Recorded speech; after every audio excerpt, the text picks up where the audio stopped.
কি যে সুন্দৰ নান্দনিক ৰূপ হোৱা বিৰিখত বিৰহত বিহবল দুটি বিহগীয়ে নিজৰ প্ৰাণৰ প্ৰেমৰ কথা কৰিছে প্ৰকাশ বিৰিখৰ ডালত বহি চাৰিওফালে কেৱল মৌমাখি ভ্ৰমৰৰ মধুৰ গুঞ্জনৰ দৃশ্য মৌমাখি ভ্ৰমৰাই যিদৰে ফুলৰ সৌন্দৰ্য আৰু অধিক কৰিছে উন্মাদিত ঠিক সেইদৰে যৌৱন প্ৰাপ্ত হোৱাৰে পৰা মোৰ মনো যেন এক অতীব সুন্দৰত হৈছে মিলিত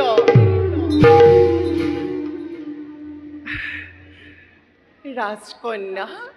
সত্যভামাময় মোৰ পানী গ্ৰহণৰ বাবে শতধনুহতে পিতৃৰ ওচৰত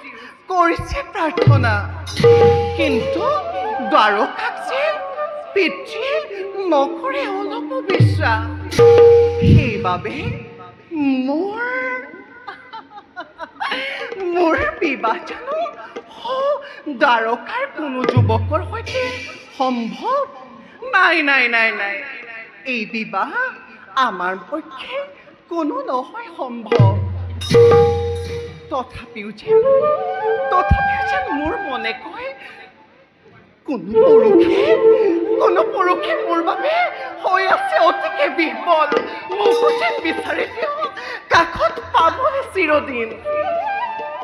সহা পূবৰ আকাশত উদ্ভাসিত ভাস্কৰ্যই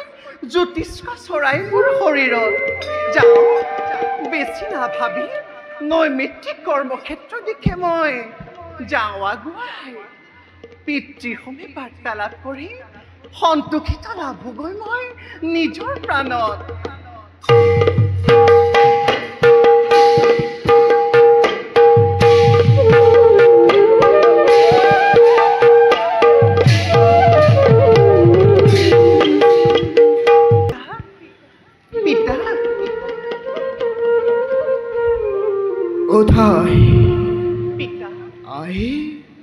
মই সূৰ্য উপাসনাৰ বাবে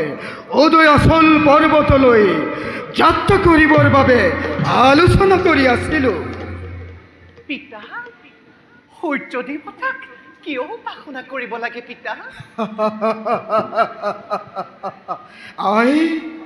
সূৰ্য হৈছে জ্যোতিৰ আধাৰ তেওঁক আৰাধনা কৰি আমাৰ শক্তি সবল কৰিব লাগিব তেওঁ কৰোণাৰ অভাৱ হলে বিশ্বৰ সৌন্দৰ্য আৰু সজীৱতা নাথাকে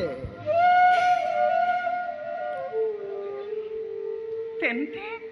সেই হ'ব পিতা আজিৰ পৰা আমিও সূৰ্য দেৱতাক কৰিম উপাসনা বেশ তেন্তে বলা সূৰ্য উপাসনাৰ বাবে আমি প্ৰস্তুত হম পিতা